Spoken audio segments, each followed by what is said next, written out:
everyone, James Martin here. Welcome back to another brand new video. I'm here to help you filmmakers not only make your movies better, but also to help you succeed in your career.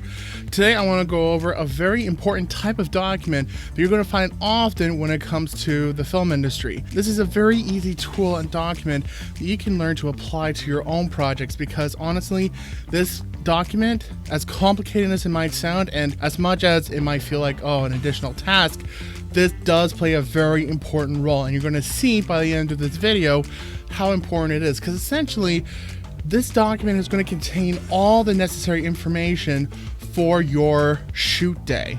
Okay, it's going to have all the information needed for all the cast, all the crew, and especially for you. Well, this document is called a call sheet. This is industry standard, and you're going to see this all over the place when it comes to the real film industry. Now, right now, I'm actually working with a template from a website called simplecallsheet.com. Really, any template will do, as long as it has very specific bits of information. But honestly, I've used all sorts of different types of call sheet document templates, and a lot of them do contain a lot of the same information.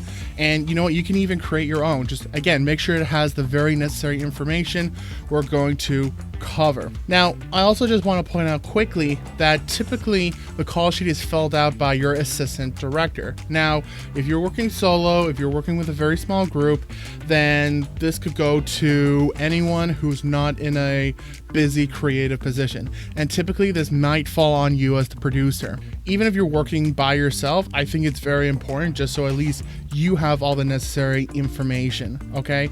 Just as long as you have some sort of document to give you a heads up on what's happening throughout the day. But this is just one easy document you send to everyone. You send this to the entire cast and crew for a very specific shoot date, and it gives them everything they need to know. So, once again, we're in simplecallsheet.com, and by the way, if you want to have access to this website, I'll link it down in the description so you can follow along. So when you open it up, it's exactly what it is. It's just a template, so it's all empty. I don't want you to feel sort of overwhelmed. We're both going to go through this together, and I'm going to explain why all of this has to sort of be included, okay? So the first thing you might notice is in the middle here, obviously you have your production title. So if you have a production company, then you would just put that in there. And honestly, again, I've seen so many different sort of templates. Like one time I did a template for a small project, and one of the things I did was instead of putting in the logo, we were doing a project that was kind of based on Star Wars. It was a Star Wars contest. So I basically put a Yoda quote. I said, "Do or do not, there is no try." And you can do that. That's completely optional. You can put in movie quotes if you want. I think it's nice, especially just to kind of light up the set and to, you know, put a smile on everyone's faces. That's completely up to you. The production title at least just gives it a little more branding and sort of make it more legitimate when you put your own production title there. But that's if you're working with a really, really big group. You don't have to. It's completely up to you. This is important. Okay, you notice in this middle circle here, call 9 a.m. July 7, 2020. What is this? This is the call time, and this is why we have the call sheet. Basically, your call time, actually, I'm going to just fill this in. Nope, I can't change that. Okay. Really, this should just say call time. Call time is the times when very specific crew and cast need to be on set. Not when they arrive, they need to be ready by. So you can make sure this is a standard amongst all your crew, yourself, and your actors. So like right now it says the call time is 9 a.m., which means you don't just show up at 9 a.m. It doesn't mean you come on set at 9:05.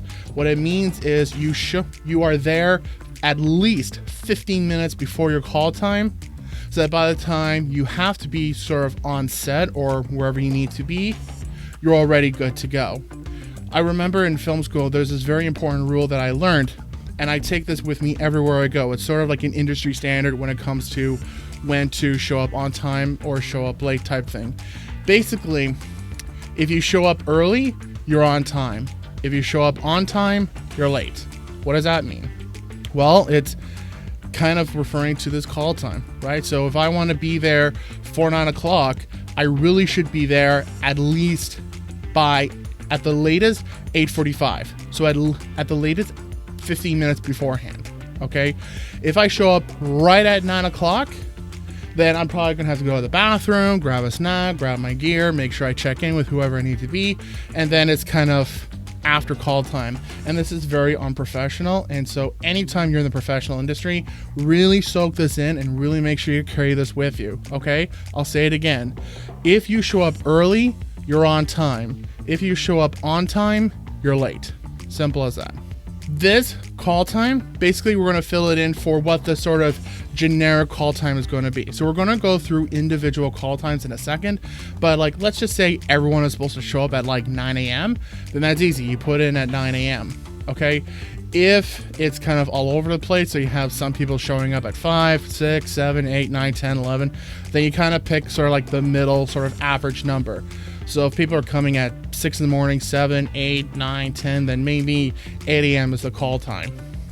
But it also is important that everyone checks their individual times below. So I'm going to set this at 9 a.m. or I'm going to keep it as 9 a.m. And then you have the date, July 7, 2020. Now on the top right corner, this is information regarding the production company. This is completely optional. You don't have to fill this in.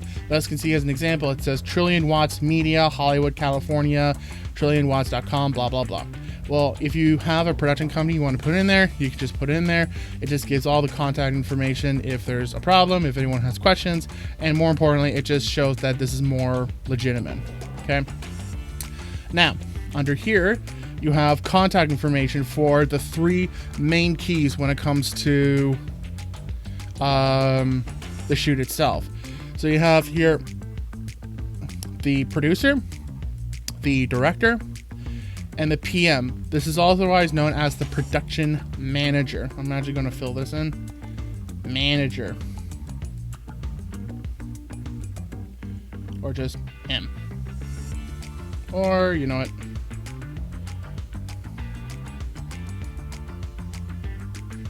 There we go. Manager. So these are mainly for like the main key and cast, the main crew members. This is just so that they're right on the top and everyone has a very clear picture as to who is who. So if I was to fill this out, so for instance, you know, James Martin, because I'm usually the producer, and then I would put my cell number in there in case anyone needs to call me right away. Director, I put in someone else and their cell number in case, let's say you have a question about creative stuff before the director shows up on set, you can call him right away. Same thing with the production manager. Also right beside it, something that I kind of missed a while back, is the production title. Obviously you want to tell everyone what the current production is. So let's call this James Martin, the movie.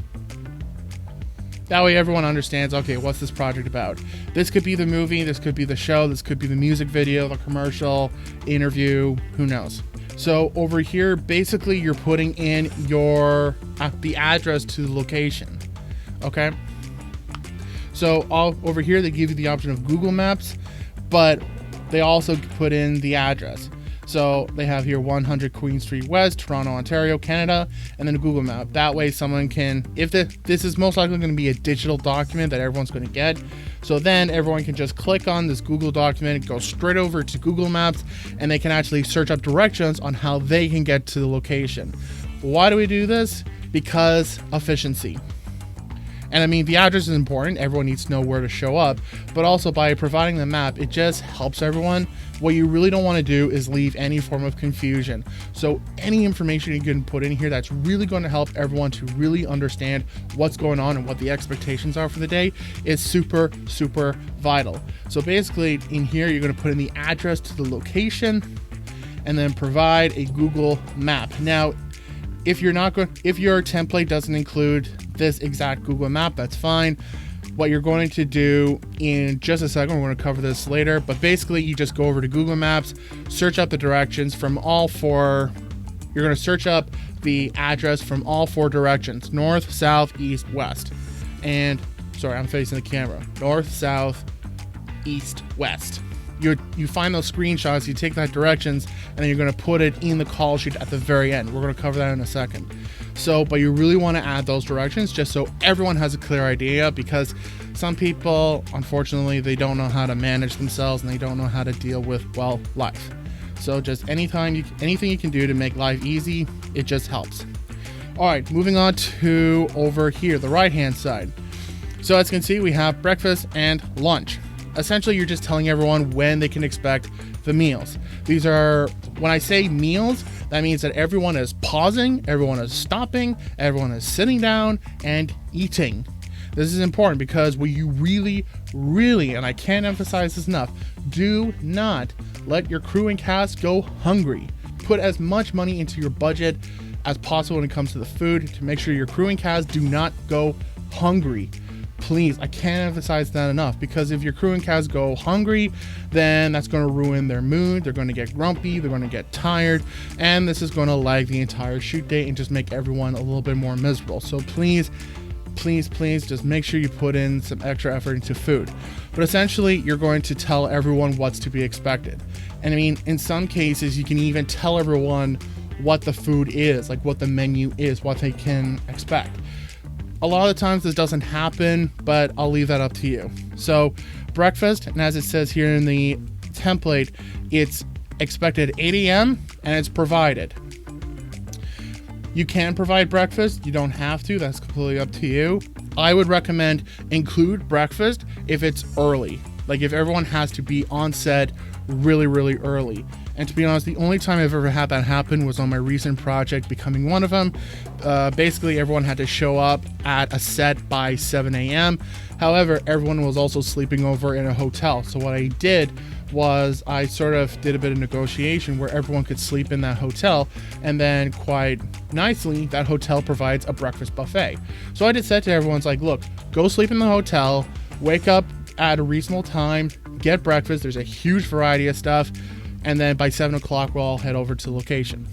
I'd recommend, like, if people have to be on set by like 7, 8-ish, then maybe provide breakfast. That would just be handy. And I mean, breakfast, it could be as simple as just, just a big table of pastries and some orange juice or whatever. Make it decent. Again, make it really nice. This is the most important meal of the day, right? Most likely people just go, they'll chill out, have some food, stand up, talk, do whatever, and then after like 15 minutes or whatever, they'll get straight into work. That's typically what happens. So 8 a.m.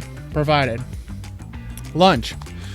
Typically when you schedule out your meals, the industry standard is, what you can sort of expect in the film industry is that you sort of schedule out your meals at least 6 hours apart. So whenever your breakfast is, so if it's at 8 a.m., then you might expect to have lunch at 2 p.m. And then same thing for dinner. You might have the final meal at 8 p.m., 6 hours after lunch. And then this might seem like a very long time, but the reason being is because in the industry, you have to remember time is valuable. And especially for you, when you figure out what the schedule is going to be like, what the agenda is going to be like for your day, timing is valuable. So if you can afford to have everyone have breakfast at 8 a.m. and lunch at 12 p.m., great, fine. That's completely up to you. In some cases, you might have to do that. In those 6 hours, everyone's going full speed. There's going to be a lot of work getting done, a lot of shots being taken, and so you go. Same with after lunch, everyone just rushes and everyone's just go. And then once they're a meal, then everyone can sit down. That's typically what happens. Again, that's completely up to you. So I'm actually going to write in here that we're going to have lunch at 2 p.m. Now, here's what's important. Typically, you are actually not going to use a 12-hour clock when it comes to the call sheet. You're going to write it in a 24-hour clock. So if I were to write 2 p.m., I'm actually going to write 1,400 hours, which is really how the rest of this should be written. Like if it was at 8 a.m., you'd write 0800. Same with call time at 9 a.m., you would basically write 0900. That means 0900 hours, which means 9 o'clock in the morning. Or 1,400 hours means 2 p.m., essentially. Sunrise, sunset, this is important information because this also affects your DP, your cinematographers, and pretty much everyone who's going to arrive on set. Because let's say, it says here sunrise at 7:52. Well, if someone's arriving at 6 a.m., it's going to be pretty pitch black. So everyone at least knows, like, okay, like We're going to be there at black. If it's dark, bring a flashlight if you really need to. You often don't. But especially for cinematography, this is huge. Or even right now, sunset. I was on set where essentially we wanted to shoot a bunch of daytime stuff, and so we shot throughout the entire afternoon. But we also planned it so that when we shot, we needed to also shoot some evening shots during nighttime. And so basically we timed it so when the sun went down, then we would just go nonstop shooting. So while the sun was going down, we got prepared for the scene. And then when the sun was low enough that it got dark enough, then we just ran through the evening scenes. Weather is also important. Give everyone a heads up what to expect. Is it going to be sunny so that everyone should bring sunscreen?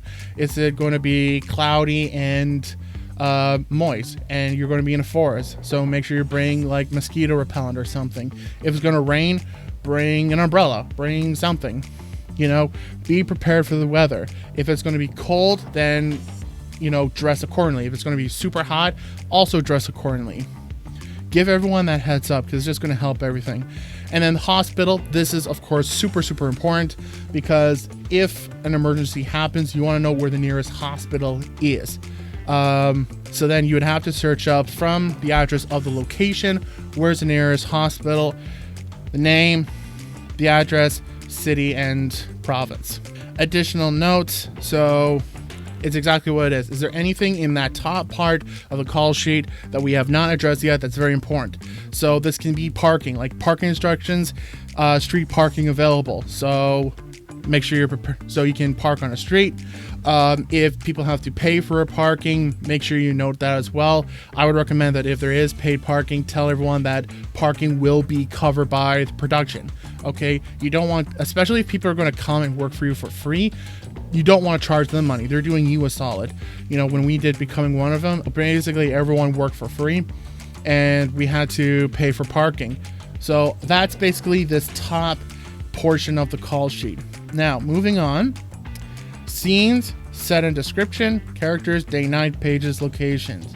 Basically, this is going to cover all the stuff that you're going to be shooting that day. Basically, you're going to look at your script and you're going to look at which scenes we're covering. So this could be scene 1, this is going to be scene 2, and it's going to be scene 4 because they share the same set and the same cast. And we're also going to shoot scene 5 because we're crazy. Set 1. So the set is the bedroom. Set 2 is the living room. Everyone's aware. And this is in the backyard where the couple make out. I don't know. Just whatever important descriptions and notes you need to mention. So, intro to Sarah. I don't know. Character. This is actually going to match this list. So you're kind of actually filling both of these out at the same time. This is numbering the actors in your call sheet. So for instance, let's say my actor number 1 was, let's throw in Hugh Jackman, whatever. Hugh Jackman, he plays Brad. Call time 0800. Special instructions. Let's say allergic to sushi. I don't know. So Hugh Jackman would be considered actor number 1. This is just easier for writing. So under character, you're just going to write 1. And then everyone knows that, like, okay, this is where I said Hugh Jackson. Hugh Jackman. So character number 1, even though this is intro to Sarah. So let's throw in a woman's name. I'm going to throw in... I can't believe I actually have to think about this hard for a second. Ivana Baquero, who's a really cool actress I just started following on Instagram. She's going to play the role of Sarah. Call time, same as Hugh, 0800. And she doesn't have any special instructions. She's number 2. So this is going to be characters 1 and 2. Living room. This is also characters 1 and 2. And backyard, this is characters 1 and 2. Right? Day and night. Obviously, you have one of two options. When are these scenes taking place? Well, bedroom is going to take place in the day. Living room is also going to take place in the day. Backyard is going to take place at night. Again, this is important, especially for continuity, cinematography, everyone. They need to know when is what taking when. Pages. Okay, this might be a little tricky to explain, but essentially what you're basically doing is you're dividing your script into 8. This is not necessarily referring to the page number in the script, because you might have like one page that has like 3 different scenes in it. And you could also have a scene that's essentially like a page and a half. What this is referring to is it's showing how many pages in the script we're covering in that shoot. So is this going to be a long scene, short scene? Are we going to be able to go through some, like this bedroom scene? Is it going to be quick? Is it going to be a long scene? Who knows? We need to understand what essentially we're covering. So the way you're basically going to do this though, the standard is you're going to take your script, you're going to take the white edges on the top and the bottom, you're going to fold them. You're basically measuring from the very top of the top line to the very bottom of the bottom line. Only that. Then you're going to take that script and you're going to fold it in half. Then you're going to take the chunk of the script, excluding the white edges, and fold that. Then you're going to fold that again. And if you notice, we've now created 8. So we've now split the entire script into 8. If your script is formatted properly, you'll notice that every crease, every fold falls between certain lines in your script. And basically, this is how you measure a script. I know a lot of people hear like, oh, one page of script equals 1 minute of screen time. Sometimes that's the case. Often that doesn't happen. You know, one time I was watching a behind the scenes, like in The Lord of the Rings, The Fellowship of the Ring, the original script for the Bridge of Khazad-dûm, like the part where they run down the stairs, that was only like a single line where basically it was the crew run down the stairs or something like that. And that basically turned into a whole, 10-minute action sequence. So you never know. A whole page could be short or it could be long. Depends. So that's not really an accurate way of doing it. So we really want to be accurate here for everyone's sakes. So basically we're going to split this into 8. So let's say the bedroom scene is going to be a page and 1/8. 1/8. Between scene 2 and scene 4, this is going to be,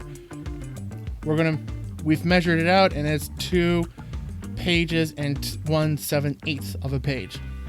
And then this backyard is essentially like 3/8 of a page.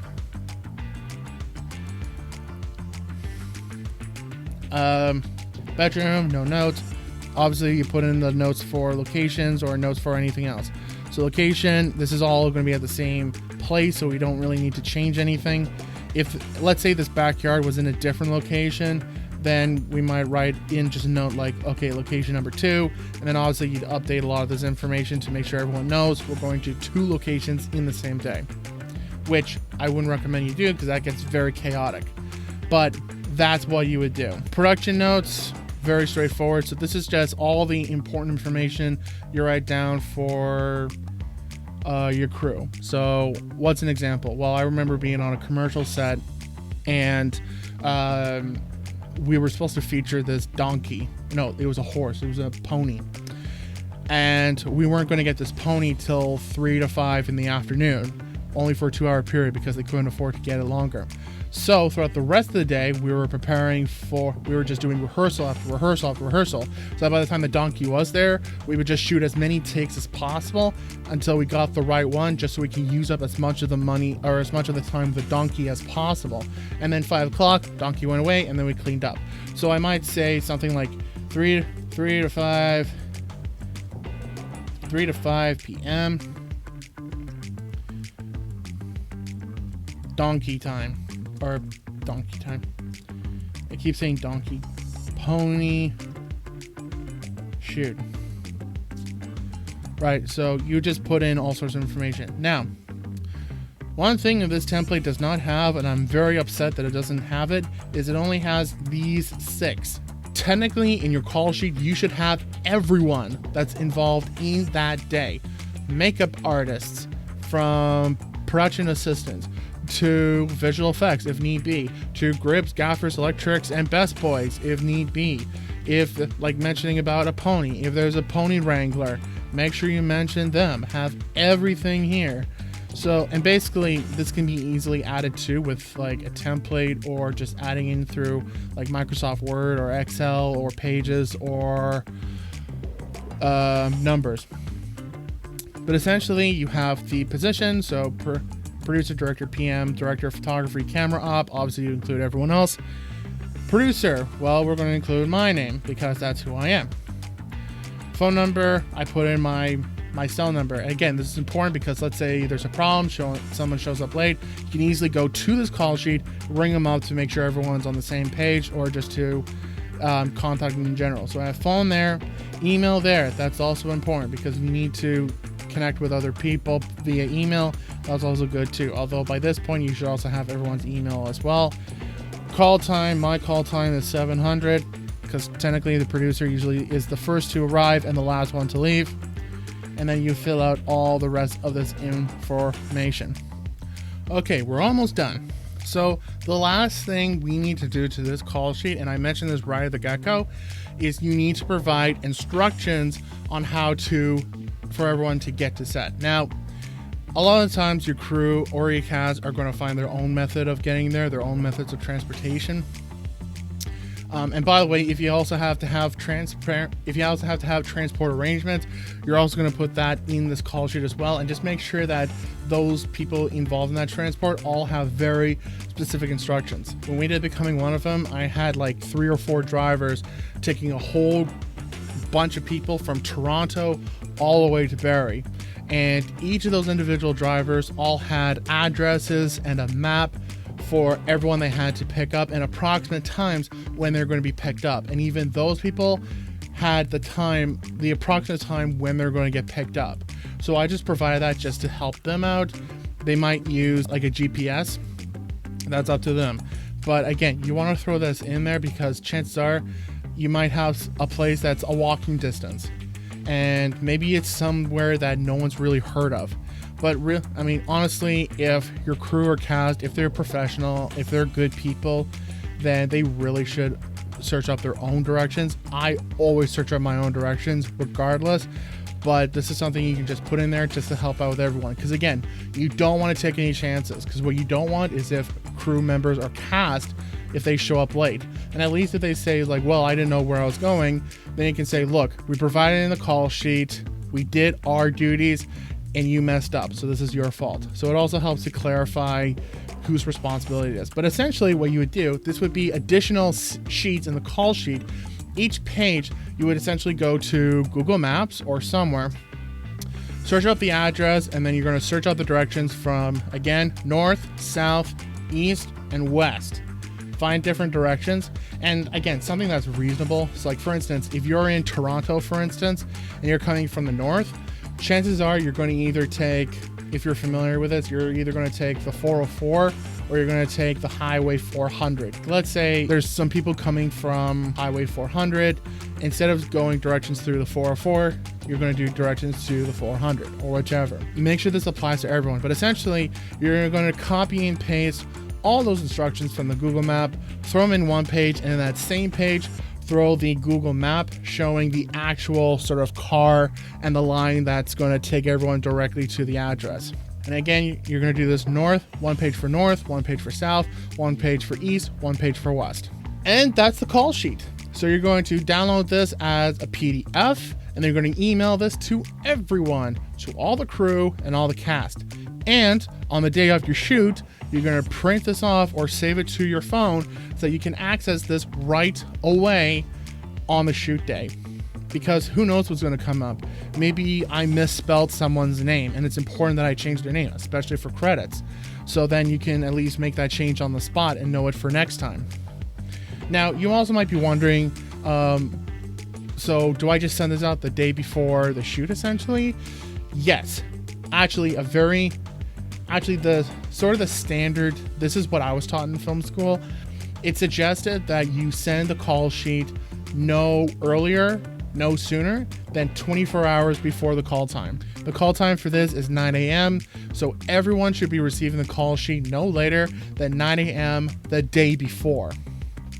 Okay. I like to give everyone as much advance as possible, because you would certainly do that. If you're making plans, if you want to make arrangements for something, especially transportation, I would suggest do this as far in advance as possible, at least 2 or 3 days before the shoot itself. It just helps. But I mean, if it makes you feel any better, it's very, very common in the film industry, unfortunately, for you to get your call sheet the night before your shoot.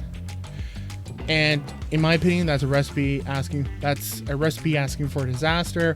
I wouldn't do that. I wouldn't push it that close. Other people have done it. It's kind of expected, unfortunately. Don't do that. Try and really be the good person, give everyone heads up, and be thorough about what the plan is, and do it as far as in advance as possible. So again, if you want to follow along, if you want to copy this, I'm going to leave it in the description below. But really, any template for call sheet, as long as it has all the information we just covered, then that's good to go, and that's good enough to send to everyone else. And just make sure you apply it for you and your projects, because everything's going to be different. All right, so again, thank you so much for following along. If this helped you out, please make sure to smash that like button for the YouTube algorithm, and make sure you subscribe, because I got weekly videos coming out, well, weekly. Good luck with your projects, and I will see you next time.